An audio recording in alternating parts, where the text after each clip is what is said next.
पाहूयात। लोकसभा निवडणुकीसाठी पुढच्या 55 दिवसांचा भाजपचा अजेंडा ठरलेला आहे।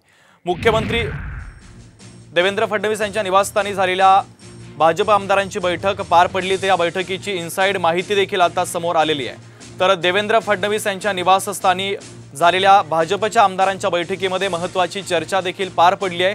तर या बैठकीची इनसाइड माहिती साम टीव्हीला मिळालेली आहे। भाजप लोकसभा निवडणुकीची तयारी आता जोरात करत असल्याची देखील माहिती समोर आली आहे। तर उपमुख्यमंत्री देवेंद्र फडणवीस यांचं शासकीय निवासस्थान असलेल्या देवगिरीवर ही महत्त्वाची बैठक पार पडलेली आहे। तर महेश बागल आपले प्रतिनिधी आपल्याला बातमीच्या संदर्भातले अधिकचे अपडेट देत आहेत। महेश, काळामध्ये उपमुख्यमंत्री देवेंद्र फडणवीस यांच्या नागपूरमधल्या देवगिरी येथे जी भाजप आमदारांची बैठक पार पडली होती त्याच्यामधली इनसाइड जी माहिती आहे ती आपल्याकडे आलेली आहे।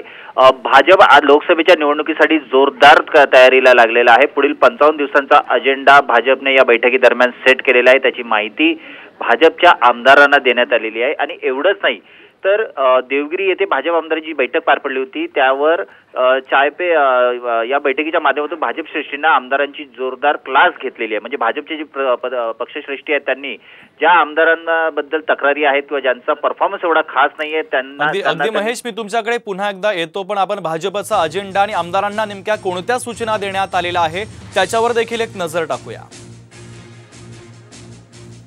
तर 25 जानेवारीपर्यंत राज्यामध्ये 50 लाख नमो ॲप डाउनलोड करायचे आहेत।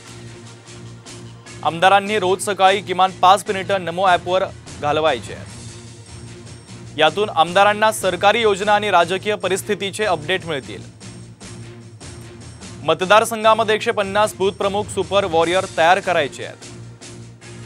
55 दिवसानंतर कधीही लोकसभा निवडणुकीची आचारसंहिता लागेल। फेब्रुवारी महिन्यात देवेंद्र फडणवीस यांची लोकसभा निवडणुकांसाठीची विशेष यात्रा आहे। तर 25 जानेवारीपर्यंत राज्यात 50 लाख नमो ॲप डाउनलोड करायचे आहेत। तर भाजपचा अजेंडा आणि आमदारांना देण्यात आलेल्या या सूचना आपण पाहतोय।